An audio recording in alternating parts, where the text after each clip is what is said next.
பிரியமானவர்களே, கர்த்தராகிய இயேசு கிறிஸ்துவின் நாமத்தினால் உங்கள் அனைவருக்கும் என் அன்பின் வாழ்த்துதலை தெரியப்படுத்துகிறேன். கர்த்தர் இன்று உங்களுக்காக கொடுக்கும் அதிசயமான வசனம் 1 தீமோத்தேயு 2 அதிகாரம் 4 வசனம்.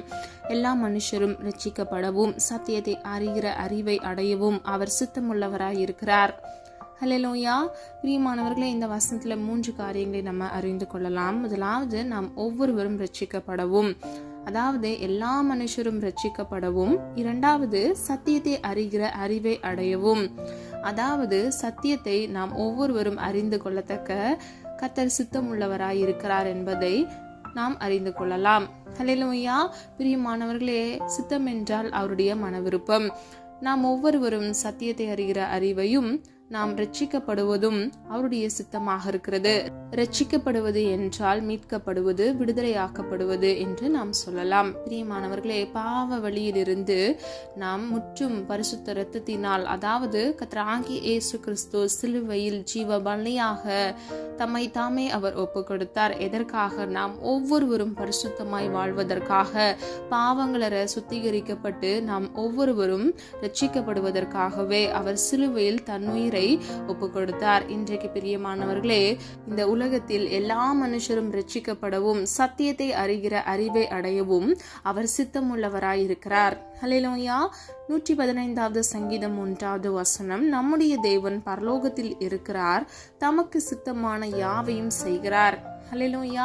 பிரியமானவர்களே, இன்றைக்கு உங்க வாழ்க்கையில் நடக்கிற ஒவ்வொரு காரியங்களும் சூழ்நிலைகளும் கர்த்தருக்கு தெரிந்தே தான் நடக்கிறது. அவருக்கு தெரியாமல் ஒன்றுமே இல்லை. அவர் எல்லாவற்றையும் அறிந்து ஆராய்ந்திருக்கிறார். அவருடைய சித்தத்தின்படி தான் நம்முடைய வாழ்க்கையில் காரியங்கள் நடைபெற்று கொண்டிருக்கிறது. ஆகவே உங்க வாழ்க்கையில கர்த்தருடைய சித்தத்திற்கு நீங்க முக்கியத்துவத்தை கொடுங்க. கர்த்தர் நிச்சயமாக உங்கள் வாழ்க்கையில் இருக்கக்கூடிய கடினமான சூழ்நிலைகளை கர்த்தர் மாற்றி உங்களுக்கு சமாதானத்தை உண்டு பண்ணுவார். இன்றைக்கு பிரியமானவர்களே, நாம் ஆராதிக்கிற சர்வ வல்லமை உள்ள தேவன் பரலோகத்தில் இருக்கிறார். அது மாத்திரமல்ல, அவருக்கு சித்தமானவைகள் யாவற்றையும் அவர் இவ்வுலகத்தில் செய்து கொண்டிருக்கிறார். ஹல்லேலூயா. பிரியமானவர்களே, அழைக்கப்பட்டவர்கள் அநேகர், தெரிந்து கொள்ளப்பட்டவர்கள் ஒரு சிலர் என்று வேதம் சொல்லுகிறது. இந்த காணொலியை கேட்டுக்கொண்டிருக்கிற நீங்கள் ஒவ்வொருவரும் கர்த்தரால் தெரிந்து கொள்ளப்பட்டிருக்கிறீர்கள். அது மாத்திரமல்ல, அவர் தமக்கு சித்தமானவைகளை இவ்வுலகத்தில் செய்து கொண்டிருக்கிறார். உங்கள் வாழ்க்கையிலும் அவர் செய்து கொண்டிருக்கிறார். அநேக பேர் நெடுநாள் ஜெபித்து உங்க வாழ்க்கையில் அற்புதத்திற்காக, சிலர் விடுதலைக்காக நீங்க காத்து கொண்டிருப்பீங்க. கர்த்தர் நிச்சயமாக உங்களுக்கு குறித்த காலத்துல உங்களுடைய தேவைகளை சந்தித்து உங்களுக்கு சமாதானத்தை உண்டு பண்ணி கர்த்தர் உங்கள் வாழ்க்கையில் நல்வழிப்படுத்துவார். ஹல்லேலூயா. 135வது சங்கீதம் 6வது வசனம். வானத்திலும் பூமியிலும் சமுத்திரங்களிலும் ஆழங்களிலும் கர்த்தர் தமக்கு சித்தமானவைகளை எல்லாம் செய்கிறார். ஹல்லேலூயா. பிரியமானவர்களே, வானத்திலும் பூமியிலும் அவர் அவருடைய சித்தத்தை அவர் செய்கிறார். 3வது சமுத்திரத்தில், 4வது ஆழங்களில் கூட கர்த்தர் தமக்கு சித்தமானவைகளை செய்கிறார். ஹல்லேலூயா. பிரியமானவர்களே, அவர் ஆதியும் அந்தமுமாக இருக்கிறார். அவரே அல்பாவும் ஒமேகாவும் இருக்கிறார். அவர் எல்லாவற்றையும் ஆட்சி செய்கிற சர்வ வல்லமையுள்ள தேவனாக இருக்கிறார். ஆதியிலே வார்த்தை இருந்தது, அந்த வார்த்தை தேவனிடத்தில் இருந்தது, அந்த வார்த்தையே தேவனாக இருந்தது. பிரியமானவர்களே, ஆதியாகமம் 1வது அதிகாரம் 1வது வசனத்தின்படி ஆதியிலே தேவன் வானத்தையும் பூமியையும் சிருஷ்டித்தார் என்று சொல்லப்படுகிறது. இன்றைக்கு பிரியமானவர்களே, வார்த்தை ஆகிய தேவன் இவ்வுலகத்தில் அனைத்தையும் சிருஷ்டித்து தமக்கு சித்தமானபடி அவருடைய சாயலின்படியும் அவருடைய ரூபத்தின்படியும் மனுஷனை சிருஷ்டித்தார். நாம் ஒவ்வொருவரும் ரட்சிக்கப்படவும் சத்தியத்தை அறிகிற அறிவை அடையவும் அவர் சித்தமுள்ளவராக இருக்கிறார். இன்றைக்கு இந்த காணொலி கேட்டுக்கொண்டிருக்கிற நீங்கள் ஒவ்வொருவரும் சத்தியத்தை அறிந்து கொள்கிற பிள்ளைகளாக நீங்கள் இருக்க வேண்டும். சகலத்தை உருவாக்கின சர்வ வல்லமையுள்ள தேவன் சித்தமுள்ளவராக இருக்கிறார், அதாவது அவருடைய மன விருப்பமாக இருக்கிறது. இன்றைக்கு பிரியமானவர்களே, உங்கள் பாவங்களற நீங்கள் உங்களை சுத்தவானாக, பரிசுத்தவானாக நீங்கள் உங்களை பாதுகாத்துக் கொள்ள வேண்டும்.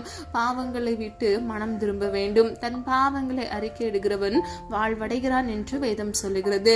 அவைகளை அறிக்கை செய்து விட்டு விடுகிறவனோ இரக்கம் பெறுகிறான் என்று வேதம் சொல்லுகிறது. இன்றைக்கு அநேக தரம் ஜெபம் பண்ணிவிட்டும் உங்களால சில பாவங்களை மேற்கொள்ள முடியல அப்படின்னா அவருடைய சித்தத்தின்படி உங்களுடைய வாழ்க்கையை நீங்க ஒப்பு கொடுங்க. அவர் தமக்கு சித்தமானவைகளை உங்கள் வாழ்க்கையில் நிச்சயமாக செய்து உங்கள் வாழ்க்கையை சீர்படுத்துவார், நல்வழிப்படுத்துவார். உங்கள் வாழ்க்கையில் இருக்கக்கூடிய கோணலான வழிகளை கர்த்தர் செவ்வைப்படுத்துவார். சில காரியங்கள் நம்முடைய சொந்த முயற்சியினாலேயோ சுய விருப்பத்தினாலேயோ செய்ய முடியாது. கர்த்தருடைய சித்தத்தின்படி கர்த்தருடைய சித்தத்துக்கு நீங்கள் ஒப்பு கொடுக்கும் பொழுது அவர் உங்களோடு கூட இருந்து உங்களுக்கான கிருபைகளை கட்டளையிட்டு பலனை கட்டளையிட்டு கர்த்தர் உங்களை நல்வழிப்படுத்துவார். ஹல்லேலூயா. மீண்டும் உங்களை எழும்பி நிற்க பண்ணுவார், உயர்த்துவார், உங்களை வாழ செய்வார், உங்களை கர்த்தர் ஆசீர்வதிப்பார். ஹல்லேலூயா. விசுவாசிக்கிறீங்களா? பிரியமானவர்களே, நீ விசுவாசித்தால் தேவனுடைய மகிமையை காண்பாய் என்று வேதம் சொல்லுகிறது. விசுவாசிக்கிறவனுக்கு எல்லாம் ஆகும் என்று வேதம் சொல்லுகிறது. இன்றைக்கு விசுவாசிக்கிற ஒவ்வொரு பிள்ளைகளுக்கும் கர்த்தர் நிச்சயமாக நன்மையான காரியங்களை செய்து கர்த்தர் ஆசீர்வதிப்பார். எபேசியர் 5வது அதிகாரம் 17வது வசனத்தின்படி கர்த்தர் சித்தம் இன்னதென்று உணர்ந்து கொள்ளுங்கள் என்று வேதம் சொல்லுகிறது.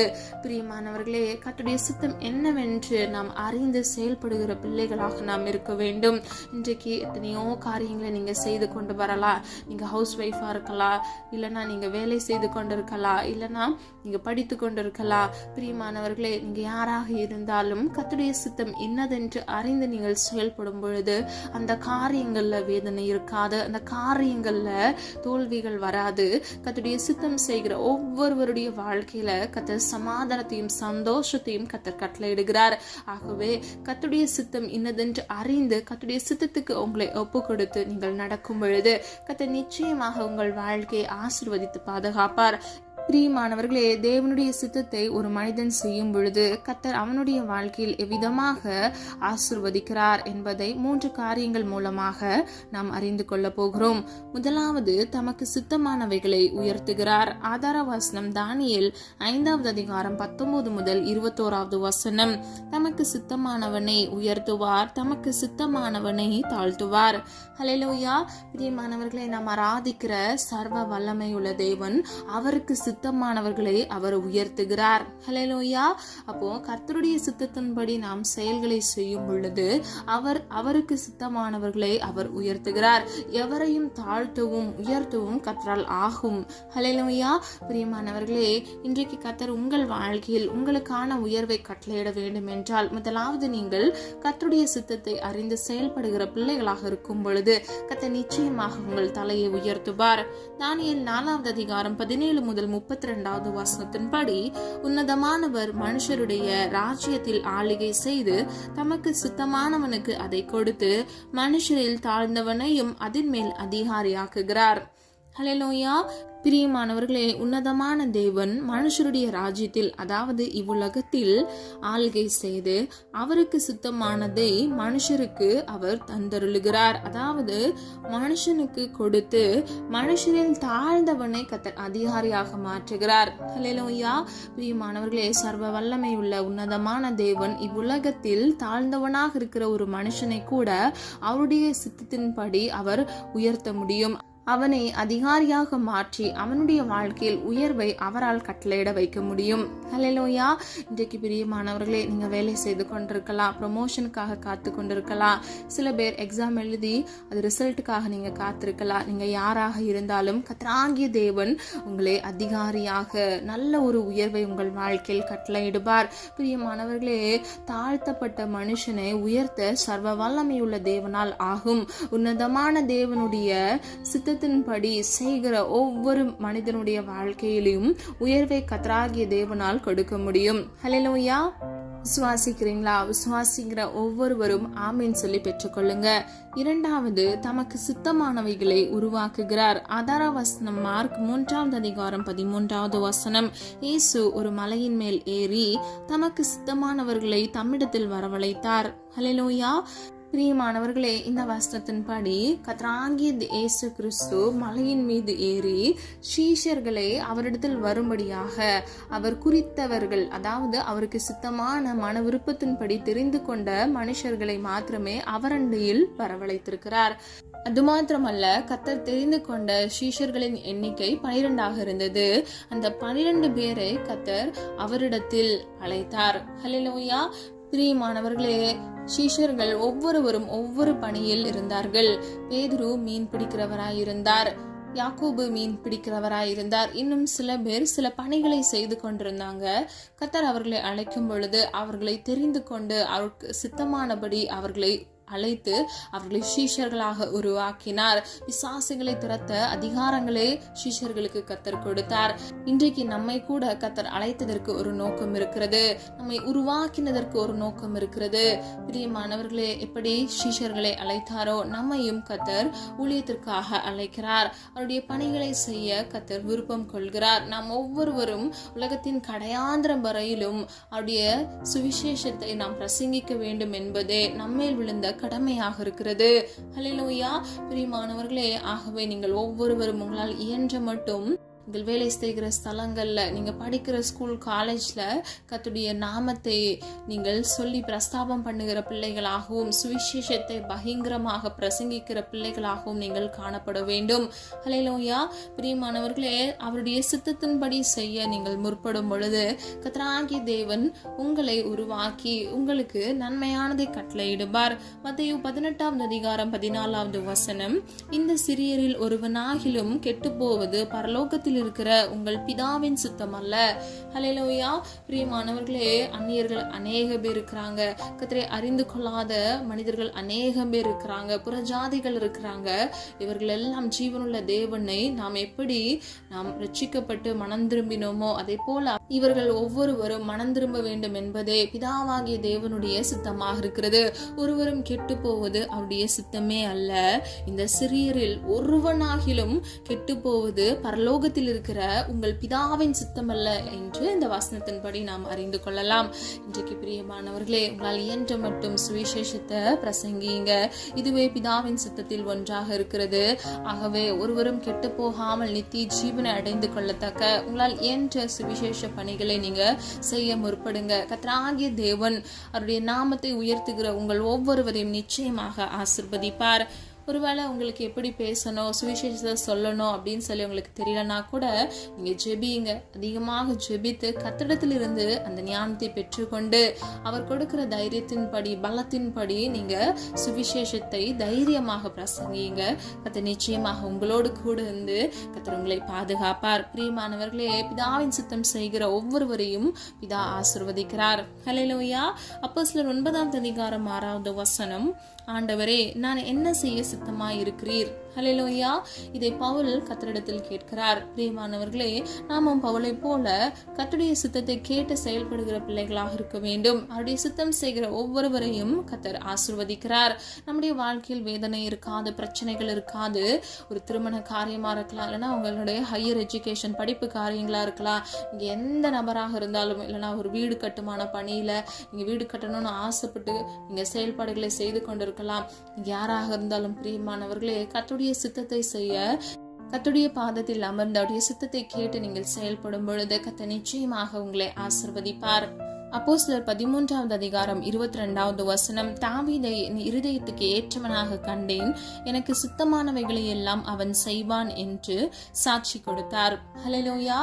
பிரியமானவர்களே, வேதத்தில் கர்த்தராகிய தேவன் ஒரு நபரை குறித்து சாட்சி கூறுகிறார் என்றால் அதில் ஒரு சில தேவ மனிதர்கள் மாத்திரமே இருந்தார்கள். அதில் தாவீது ஒருவராக திகழ்கிறார். அவர் கர்த்தருடைய இருதயத்திற்கு ஏற்றவனாக அவனை காண்கிறார். ஹல்லேலூயா. பிரியமானவர்களே, தாவீது கர்த்தருக்கு சித்தமானவைகளை எல்லாம் அவர் செய்கிறார் என்பதை நம்ம இந்த வசனத்தின்படி அறிந்து கொள்ளுகிறோம். அது மாத்திரமல்ல, தாவீது கர்த்தருடைய சித்தமானவைகளை எல்லாம் செய்கிறார் என்பதை தேவனே கண்டு சாட்சியிடுகிறார். இன்றைக்கு பிரியமானவர்களே, நம்முடைய வாழ்க்கையில எவ்வளவோ செயல்களை செய்கிறோம். ஒவ்வொரு நாள்ல நம்ம பல காரியங்களை பிசினஸ்ல நம்ம ஒர்க்ல நம்ம செய்து கொண்டிருக்கிறோம். கர்த்தருடைய சித்தத்தை செய்கிறோமா என்பதை நீங்க ஆராய்ந்து பாருங்க. என் வாழ்க்கையில கஷ்டம் இருக்கு சிஸ்டர், எனக்கு இவ்வளவு கடன் இருக்கு சிஸ்டர், என்னோட பிசினஸ் கரெக்டா ரன் ஆக மாட்டேங்குது, நான் நினைச்சு ஒரு இன்வெஸ்ட்மெண்ட் போட்டேன், அதனால எடுக்க முடியல, நஷ்டத்துல போய் இருக்குது, நான் ஒரு வேலையில ஜாயின் பண்ணேன், எனக்கு இன்க்ரிமெண்டே வரல, எனக்கு ஒரு பதவி உயர்வே கிடைக்கல, இல்லைன்னா உங்க குடும்பத்துல ஒரு அங்கீகாரம் கிடைக்கல, நான் நம்பி அந்த இடத்துல நான் வாழ போனேன், ஆனா என்னை யாருமே மதிக்கல அப்படின்னு சொல்லிட்டு நீங்க பல விதமான பிரச்சனைகளை நீங்க சிக்கி தவித்து கொண்டிருக்கலாம். பிரியமானவர்களே, தாவீதை போல கர்த்தருடைய இருதயத்திற்கு ஏற்றவனாக நீங்க இருக்கிறீங்களா? அவருடைய சித்தத்தின்படி அவருடைய சித்தத்தை அறிந்து செயல்பட்ட பிள்ளைகளாக நீங்க இருக்கிறீங்களா அப்படின்னு சொல்லி நீங்க ஆராய்ந்து பாருங்க. இன்றைக்கு நீங்க சித்தத்தை செய்யாம இல்லாமல் நீங்கள் கஷ்டப்பட்டு கொண்டிருக்கலாம். இனிமேல் நான் என்ன செய்யணும் அப்படின்னு சொல்லி நீங்கள் கேட்டிங்கன்னா, நீங்கள் கர்த்தருடைய சமூகத்தில் அமர்ந்து நீங்கள் பாவறிக்கைகளை செய்து சுயசுத்தம் செய்த தவறுகளை ஒப்பு கொடுத்து நீங்கள் மனம் திரும்புங்க. இன்றைக்கு நான் இனி என்ன செய்யணும், என் வாழ்க்கையில் இவ்வளோ நாள் நான் சுயசுத்தம் செய்துட்டேனே, இன்னிலிருந்து என் வாழ்க்கையில் நான் என்னவா செய்ய வேண்டும் என்று நீங்கள் அவருடைய சமூகத்தில் அமர்ந்து ஜெபித்து நீங்கள் உங்களை ஒப்பு கொடுங்க. மனம் திரும்புங்க. மனம் திரும்புகிற ஒவ்வொருவருக்கும் மனதிருக்கத்தின் தேவனாக அவர் மனம் இறங்கி உங்களுக்கு காரியங்களை அவர் வாய்க்க செய்வார். உங்கள் வாழ்க்கையில் இருக்கக்கூடிய கடனாக இருக்கலாம், கஷ்டங்களாக இருக்கலாம், எல்லாவற்றையும் கர்த்தர் மாற்றி தந்து உங்களை ஆசீர்வதிப்பார். ஹல்லேலூயா. பிரியமானவர்களே, உன் துக்க நாட்கள் முடிந்து போகும் என்று வேதம் சொல்லுகிறது. இதை விசுவாசிக்கிற ஒவ்வொரு பிள்ளைகள் வாழ்க்கையில் இருக்கக்கூடிய எல்லா தேவைகளை கர்த்தர் சந்தித்து உங்கள் துக்கங்களை எல்லாம் சந்தோஷமாக கர்த்தர் மாற்றுவார். ஹல்லேலூயா. பழையன ஒளிந்து போயின, எல்லாம் புதிதாயின என்று சொன்ன வசனத்தின்படி கர்த்தர் உங்கள் வாழ்க்கையில் பழைய பாவங்கள், பழைய சுபாவத்தின் மூலமாக வந்த எல்லா விதமான தோல்விகளை கர்த்தர் மாற்றி கர்த்தருடைய சித்தத்தை செய்ய நீங்கள் முற்படும் பொழுது கர்த்தர் எல்லாவற்றையும் புதிதாக்குவார். ஹல்லேலூயா. மூன்றாவதாக தமக்கு சித்தமானவர்களை உயிர்ப்பிக்கிறார். ஆதார வசனம் யோவான் 5வது அதிகாரம் 21வது வசனம், பிதாவானவர் மரித்தோரை எழுப்பி உயிர்ப்பிக்கிறது போல குமாரனும் தமக்கு சித்தமானவர்களை உயிர்ப்பிக்கிறார். ஹல்லேலூயா. பிரியமானவர்களே, பிதாவாகிய தேவன் எப்படி மரித்தோரை உயிர்ப்பிக்கிறாரோ, கர்த்தராகிய இயேசு கிறிஸ்துவும் அவருக்கு சித்தமானவர்களை உயிர்ப்பிக்கிறார். ஹல்லேலூயா. உலர்ந்த எலும்புகளையும் உயிரடைய செய்ய நாம் ஆராதிக்கிற சர்வ வல்லமையுள்ள தேவனால் ஆகும். பிதாவாகிய தேவன் மரித்தோரிலிருந்து எப்படி உயிரோடு கூட எழுப்புகிறாரோ, கர்த்தராகிய இயேசு கிறிஸ்துவும் அவருடைய குமாரனாக அவருடைய சித்தத்தின்படி உயிர்ப்பிக்கிறார். ஹல்லேலூயா. இன்றைக்கு பிரியமானவர்களே, அநேக பேர் அவங்க வெளிப்புறத்துல அவங்க உயிரோடு இருக்கிற மாதிரி இருக்கும், ஆனா அவங்க ஆவி ஆத்துமால ஒரு மரணம் அடைந்தவர்களாய் அவங்க ஆவி முறிக்கப்பட்ட நிலைமையில இருப்பாங்க. உங்க வாழ்க்கையில நடந்த ஒரு ஏமாற்றத்தினால, உங்க வாழ்க்கையில நம்பி இருந்த ஒரு மனிதர்களுடைய துரோகத்தினால அவங்க சோர்ந்து போய் அந்த காரியத்திலிருந்து விடுபட முடியாம இருப்பாங்க. இன்றைக்கு பிரியமானவர்களே, அப்படிப்பட்ட ஜனங்களுக்கு கர்த்தர் விதமாக சொல்லுகிறார், அவருடைய சித்தத்தின்படி செய்ய நீங்க முற்படும் பொழுது அவருடைய சித்தத்தின்படி அவர் நிச்சயமாக குமாரனாகிய இயேசு கிறிஸ்து உங்களை உயிர்ப்பிக்கிறார். ஹல்லேலூயா. நிச்சயமாக உங்களை உயிர்ப்பிப்பார். தேவனால் கூடாத காரியம் ஒன்று உலகத்தில் இல்லவே இல்லை. கேளுங்கள் கொடுக்கப்படும், தட்டுங்கள் திறக்கப்படும் என்று சொல்லப்பட்டிருக்கிறது. கேட்கிற எவனும் பெற்றுக்கொள்வான் என்று வேதம் சொல்லுகிறது. இன்றைக்கு பிரியமானவர்களே, கர்த்தருடைய சமூகத்தில் உங்களை ஒப்புக்கொடுங்க. முற்றிலும் ஒப்புக்கொடுங்க. உங்க சரீரம், ஆவி, ஆத்துமா அனைத்தையும் ஒப்புக்கொடுங்க. பிரியமானவர்களே, உங்க ஆவி ஆத்துமாவில் ஒரு முறிவை சந்தித்து நீங்க அதோடு உங்க வாழ்க்கையை நீங்க நடத்தி கொண்டிருக்கிறீங்க அப்படின்னா அது மிகவும் வேதனை நிறைந்ததாகவும் கிட்டத்தட்ட அது ஒரு நடைப்பிணமாக இருக்கும். நீங்க முற்றிலும் ஒப்பு கொடுங்க. கர்த்தராகிய தேவன் உங்க வாழ்க்கையில உள்ள எல்லா குணான வழிகளை, எல்லா தீங்கான காரியங்களை செவ்வைப்படுத்துவார். எல்லா தவறான பாதைகளிலிருந்து உங்களை சீர்படுத்தி கர்த்தர் நல்வழிப்படுத்துவார். நிச்சயமாக நம்முடைய சொந்த பலத்தால சில காரியங்களை நம்மால மேற்கொள்ள முடியாது. நம்முடைய காயங்களை கர்த்தராகிய தேவன் மாத்திரமே காயம் கட்ட முடியும். வேதத்தில் அவர் காயம் கட்டுகிறார் என்று சொல்லப்படுகிறது. இன்றைக்கு பிரியமானவர்களே, தகப்பனாகிய தேவன் நமக்கு ஒருவர் இருக்கிறார். அப்பா பிதாவை என்று கூப்பிடத்தக்க புத்திர சுவிகாரத்தின் அதிகாரத்தை நமக்கு கொடுத்திருக்கிறார். நமக்கென்று ஒரு தேற்றவாளன் இருக்கிறார். அவர் அல்பாவும் ஒமேகாவும் இருக்கிறார். சகலத்தையும் அவர் அரசாள்கிறவராய் இருக்கிறார். இன்றைக்கு ஒப்புக்கொடுங்க பிரியமானவர்களே. மனுஷ அன்பு மாறி போகும், மாறாத அன்பு இயேசுவின் அன்பு. மனுஷர்களோ உங்கள் முகத்தை பார்க்கிறார்கள், கர்த்தரோ உங்கள் இருதயத்தை பார்க்கிறார். இன்றைக்கு ஒப்புக்கொடுக்கிற ஒவ்வொரு பிள்ளைகளுக்கும் அவருடைய சித்தத்தின்படி அவர்களை உயிர்ப்பிக்கிற வல்லமையுள்ள தேவனாக அவர் இருக்கிறார். ஆகவே இன்றைக்கு ஒப்புக்கொடுங்க. நீங்க மரித்த லாசருவை பாருங்க, 3ஆம் நாள் அவர் உயிரோடு கூட எழுப்புகிறார். ஆதார வசனம் யோவான் 11வது அதிகாரம் 11வது வசனம். பிரியமானவர்களே, மரித்து போன லாசருவையே கர்த்தர் 3ஆம் நாள் உயிரோடு கூட எழுப்புகிறார். நம்ம ஆராதிக்கிற தேவனால் நம்மை உயிர்ப்பிக்க முடியும். இன்றைக்கு ஆவி ஆத்துமாவில் முறிவோடு காணப்படுகிற ஒவ்வொரு பிள்ளைகளுக்கும் கர்த்தர் உயிரடைய செய்யவே விரும்புகிறார். அவருடைய சித்தத்தின்படி நிச்சயமாக உங்களை உயிர்ப்பிப்பார். இன்றைக்கு கர்த்தருடைய சமூகத்தில் ஒப்பு கொடுக்கிற ஒவ்வொரு பிள்ளைகளும் கர்த்தர் நிச்சயமாக உயிரடைய செய்து வாழ்க்கையை சீர்படுத்துவார். ஹல்லேலூயா. மத்தேயு 8வது அதிகாரம் 3வது வசனம், அப்பொழுது குஷ்டரோகி ஒருவன் வந்து அவரை பணிந்து, ஆண்டவரே, உமக்கு சித்தமானால் என்னை சுத்தமாக்க உம்மால் ஆகும் என்றான். இயேசு தமது கையை நீட்டி அவனை தொட்டு, எனக்கு சித்தம் உண்டு, சுத்தமாக என்றார். உடனே குஷ்டரோகம் நீங்கி அவன் சுத்தமானான். ஹல்லேலூயா. பிரியமானவர்களே, நல்ல கவனிங்க. முதலாவது அந்த குஷ்டரோகி கத்திடத்துல வந்து பணிந்து, அதாவது அவன் தாழ்த்துகிறான், ஒப்பு கொடுக்கிறான். அது மாத்திரமல்ல, அவன் விசுவாசத்தோடு அறிக்கை பண்ணுகிறான். விசுவாசத்தில் 2 வகை இருக்கிறது. முதலாவது நம்ம இருதயத்துல விசுவாசிக்கிறது, இரண்டாவது அதை வாயினால் அறிக்கை செய்வது. இதை இரண்டையும் அவன் செய்கிறவனா இருக்கிறான். இன்றைக்கு அநேக மனிதர்கள் இருதயத்துல விசுவாசிக்கிறேன்னு வாயினால அவங்க கன்ஃபர்ஸ் பண்ண மாட்டாங்க, அவங்க அறிக்கை பண்ண மாட்டாங்க. அவங்க இஷ்டத்துக்கு அவங்க விசுவாசிக்கிறேன் அப்படின்னு சொல்லிட்டு அவங்க வாழ்க்கையை வாழ்ந்து கொண்டிருப்பாங்க. நீங்க அப்படிப்பட்டவங்களா இருக்கக்கூடாது. விசுவாசிக்கிறீங்களா? அவங்க இருதயத்துல மனப்பூர்வமாய் விசுவாசிங்க. ஒரு துளி அவிசுவாசம் இல்லாதபடிக்கு முற்றிலும் கர்த்தருடைய சமூகத்துல உங்களை பணிந்து உங்களை ஒப்பு கொடுத்து நீங்க விசுவாசிங்க. இரண்டாவது, அதை வாயினால் அறிக்கை பண்ணுங்க. எப்படி இந்த குஷ்டரோகி வாயினால் அறிக்கை பண்ணினாரோ, உமக்கு சித்தமானால் என்னை சுத்தமாக்க உம்மால் ஆகும் என்கிறார். அதாவது விசுவாசத்தில் அறிக்கைகளை ஏறெடுக்கிறார். உம்மால் ஆகும் என்று முற்றிலும் நம்பி விசுவாசத்தோடு இந்த வார்த்தைகளை அவர் சொல்லுகிறார். உடனே இயேசு தமது கையை நீட்டி அவனை தொட்டு, எனக்கு சித்தம் உண்டு, சுத்தமாக என்றார். ஹல்லேலூயா. பிரியமானவர்களே, வேதத்துல கர்த்தருடைய சொந்த இடத்துல அவிசுவாசப்பட்டு மனுஷர்கள் காணப்பட்டதுனால அந்த இடத்துல அநேக அற்புதங்களை அவரால் செய்ய முடியாதபடிக்கு அவர் அவ்விடம் விட்டு மறைந்து போய்விட்டார் என்று சொல்லப்படுகிறது. ஆனா இந்த குஷ்டரோகிக்குள்ளேயோ விசுவாசம் காணப்பட்டது. அவன் குஷ்டரோகியாக இருந்த பொழுதும் கர்த்தருடைய சமூகத்துக்கு வந்து, அதாவது அவர் இருக்கிற இடத்திற்கு வந்து தன்னை பணிந்து, உமக்கு சித்தமானால் என்னை சுத்தமாக்க உம்மால் ஆகும் என்று விசுவாசிக்கிறான். அதாவது விசுவாசத்து மாத்திரமல்ல, அவன் அறிக்கை செய்கிறான். இன்றைக்கு பிரியமானவர்களை, இந்த காணொளியை கேட்டுக்கொண்டிருக்கிற நீங்கள் ஒவ்வொருவரும் அவருடைய சித்தத்தின்படி செய்ய முற்படுங்க.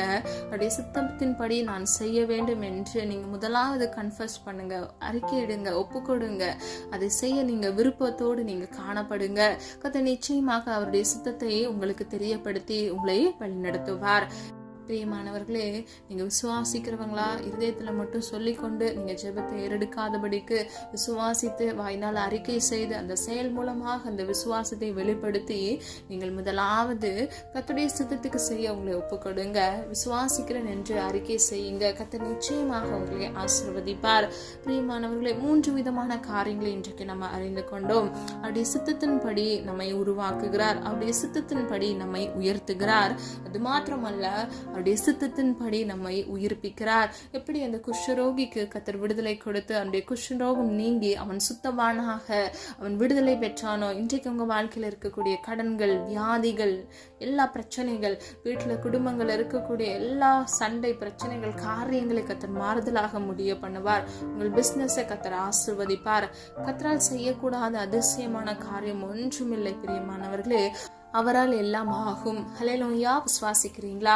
காற்றையும் கடலையும் கூட அவர் அதட்டினார். எண்ணற்ற அற்புதங்களை அவர் செய்திருக்கிறார் என்று வேத வசனத்தின் சத்தியத்தின்படி நாம் அறிந்து கொள்கிறோம். இன்றைக்கு பிரியமானவர்களே, விசுவாசிக்கிற ஒவ்வொரு பிள்ளைகளுக்கும் கர்த்தர் நன்மையானதை கட்டளையிடுவார். சித்தமானதை நீங்கள் செய்ய முற்படும் பொழுது கர்த்தர் நிச்சயமாக உங்களை ஆசீர்வதிப்பார். ஹல்லேலூயா. நம்ம எல்லாரும் ஒரு மனதாக இணைந்து விசுவாசத்தோடு ஜெபிப்போமா? அன்பின் பிதாவே, அப்பா, எங்களை மது கரத்தில் ஒப்பு கொடுக்கிறோம். அறிந்து மறியாமல் செய்த தவறுகளை மன்னிங்க. குற்றங்கள் குறைகள் உண்டாப்பா, தயவாய் மன்னிங்க. உம்முடைய சித்தத்தின்படி அப்பா நாங்கள் செய்ய காரியங்களை நடப்பிக்க கர்த்தர் எங்களுக்கு கிருபை கொடுங்கப்பா.